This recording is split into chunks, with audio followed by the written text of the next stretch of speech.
dia menghisap satu batang rokok dan memakan buah jeruk sambil nonton TV di sebelah mayat pacarnya.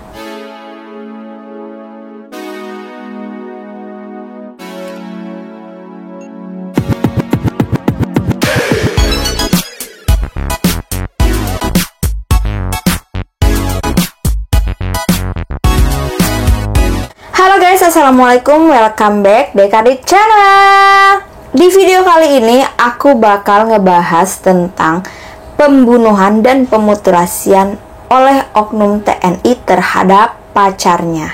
Nah, buat kalian yang baru singgah di channel aku, jangan lupa subscribe dulu channel YouTube aku dan aktifkan loncengnya biar kalian gak ketinggalan di setiap aku upload video baru. Jangan lupa juga like, comment, and share ke seluruh media sosial yang kalian punya. Oke guys, kalau gitu kita langsung ke videonya. Nah, jadi kronologis kasus yang pernah terjadi pada tahun 2019, yaitu seorang oknum TNI membunuh pacarnya dan memutilasi di sebuah penginapan. Nah, berawal dari Prada Dery ini sedang melakukan pendidikan infanteri di Batu Raja. Dia nekat meninggalkan dan kabur dari pendidikan infanterinya demi kekasihnya. Wah, jarang ya ada laki-laki yang cita-citanya hampir tercapai, memang sudah tercapai, cuma lagi menjalankan pendidikan gitu loh ya. Dan itu dia dapatkan dengan susah payah, dengan saingan yang beribu-ribu, tapi dia rela meninggalkan itu semua demi pacarnya yang sudah dia pacari selama 5 tahun. Karena dia menaruh kecurigaan terhadap pacarnya kalau pacarnya itu selingkuh. Begitu pengakuan dia kepada hakim.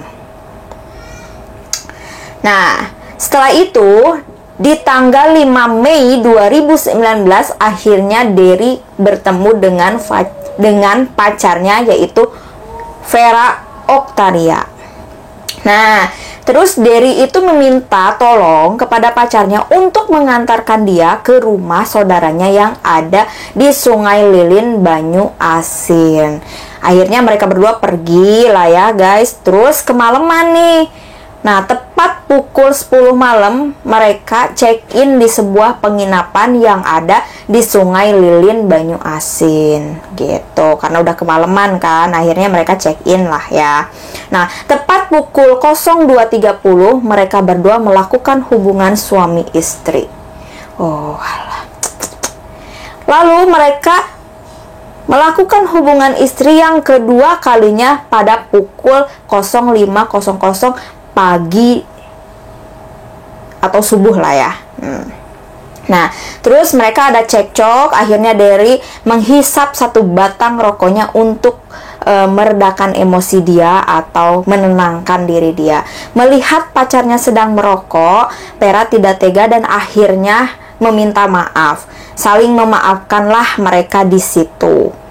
Tidak lama dari situ, keributan kembali terjadi saat Dery akan mengecek pesan yang ada di handphone pacarnya. Namun nggak bisa masuk tuh ke akses HP-nya karena sandinya diganti oleh Vera.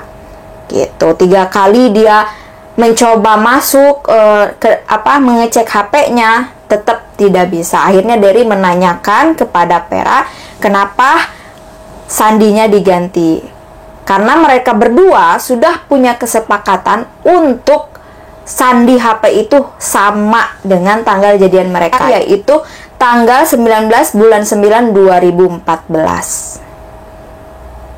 Nah, akhirnya Vera menjawab dong pertanyaan Dery. Kamu mau enaknya aja terus, hubungan terus, kapan nikahin aku?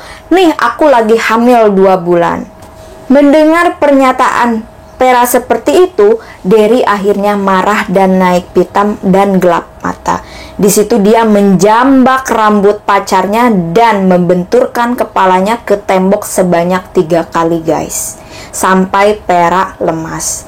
Tidak habis di situ, langsung Dery naik ke badan Vera dan membekap muka Vera menggunakan bantal dan tangan kirinya mencekik leher Vera selama 5 menit sampai akhirnya Vera tewas. Oh my god. Derry panik dan ketakutan setelah mengetahui pacarnya tewas di tangan dia sendiri, dan dia berusaha menghilangkan jejak dengan cara dia keluar dari kamar itu dan mencari barang benda yang bisa dihilangkan jejak-jejak dia.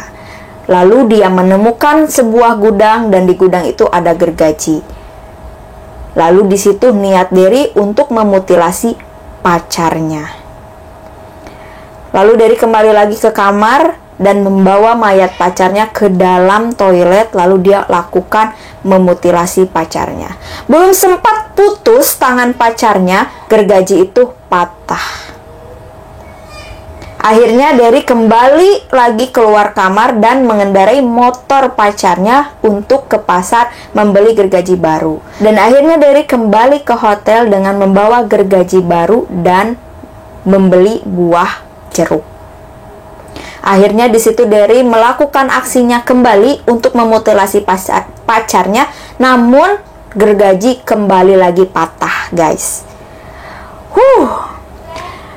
Langsung dia stres, frustasi, pusing. Untuk menghilangkan stresnya dia menghisap satu batang rokok dan memakan buah jeruk sambil nonton TV di sebelah mayat pacarnya. Psikopat pisan. Serem gak sih? Aduh ya Allah.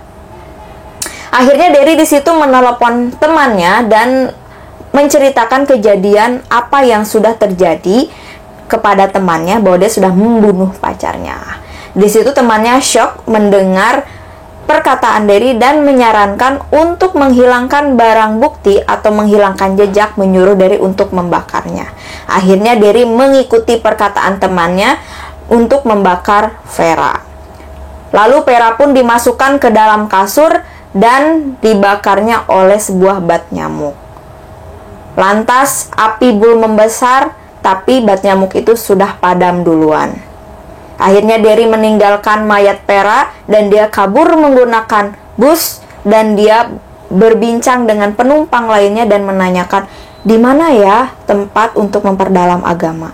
Akhirnya penumpang itu yang ada duduk di sebelah Derry memberikan info bahwa ada di Banten, sebuah pesantren gitu, guys.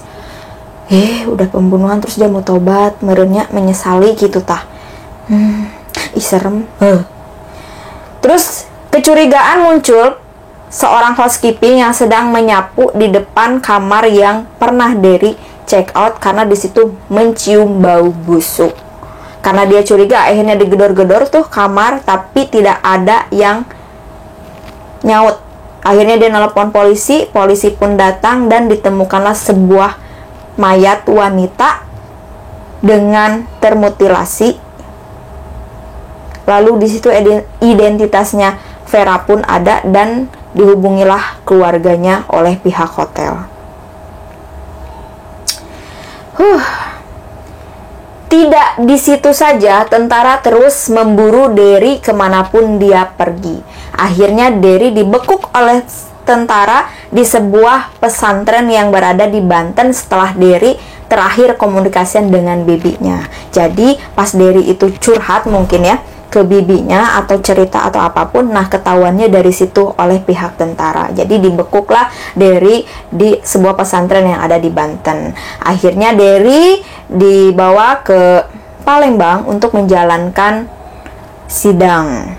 Dan di sidang pun di situ dihadirkan barang bukti saat Derry melakukan percobaan mutilasi dan pembunuhan tersebut. Di situ ada gergaji, ada sepeda motor korban, ada bat nyamuk, dan bantal hotel.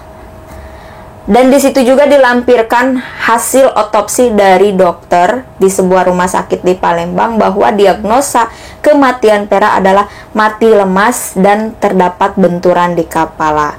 Dan tidak ditemukannya janin, jadi dia tidak sedang hamil. Mampus kan? Taunya itu cuman ngergertak Derry buat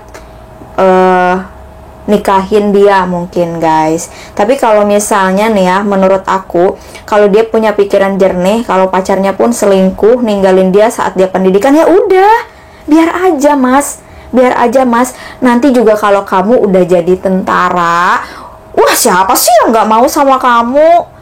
Gue akuin ya, dia ganteng ya, sumpah ganteng, cuman agak psikopat gitu loh, serem juga. Mungkin di situ dia yang terlalu cinta gitu kan, terlalu sayang sama pacarnya.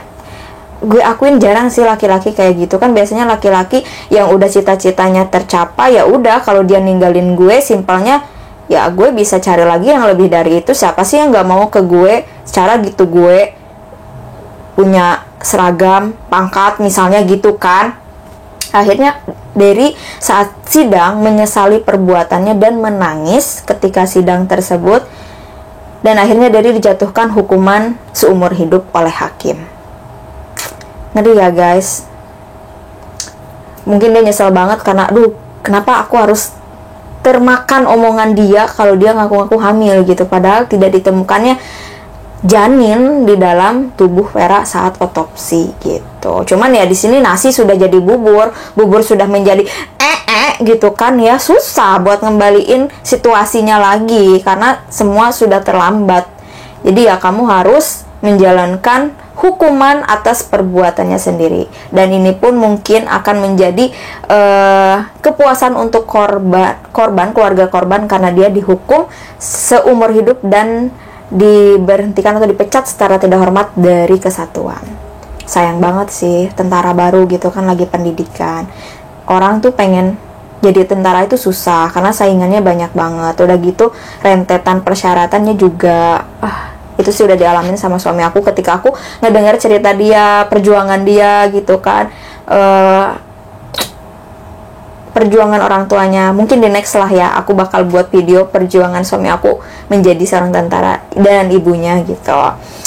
Oke guys, mungkin itu aja video kali ini. Semoga kalian bisa mengambil poin-poin yang bermanfaat dan poin-poin yang bisa kalian ambil dari kasus ini. Nah, saya tekankan kembali kepada kalian para wanita generasi bangsa.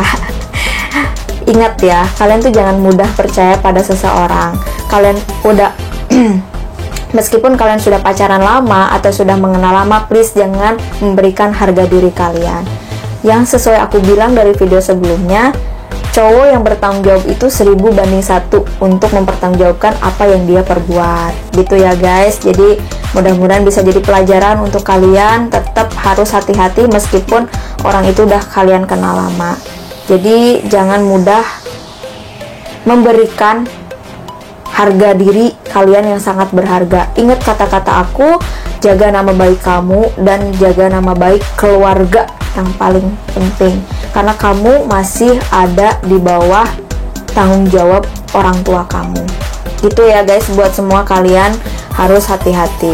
Oke guys, see you next, bye-bye. Wassalamualaikum.